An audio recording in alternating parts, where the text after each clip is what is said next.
আমরা চলে এসেছি কোলবা বিচ। আমরা আজকে পাওলেম থেকে প্রায় 1 ঘন্টা 15 মিনিট ড্রাইভ করে কোলবা এসে পৌঁছেছি।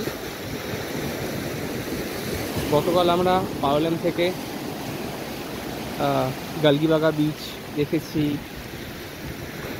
তারপরে ক্যাবোদ্রেমা ফোর্ট, পেবল বিচ এগুলো দেখেছি, মাল্লিকার্জুন টেম্পল দেখা হয়েছে। তাহলে কোলা বিচটা আমরা যাইনি।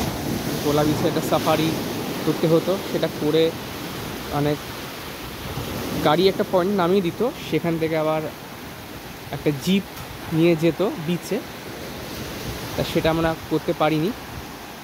আজকে আমরা কোলবা বিচ চলে এসেছি।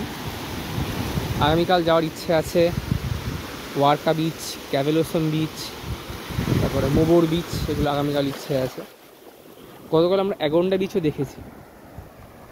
তা কোলবা বিচটা একটু অন্য ধরনের। অ্যাগন্ডা বিচে যেমন দূরে পাহাড় ছিল, পাওলেমে যেমন দূরে পাহাড় টাহাড় ছিল দেখা যাচ্ছিল, এই কোলবা বিচও সাউথ গোয়ারই পার্ট, কিন্তু এইখানে সেই ব্যাপারটা আমার নেই। প্রত্যেকটা বিচই অন্য ধরনের, ভালো লাগছে।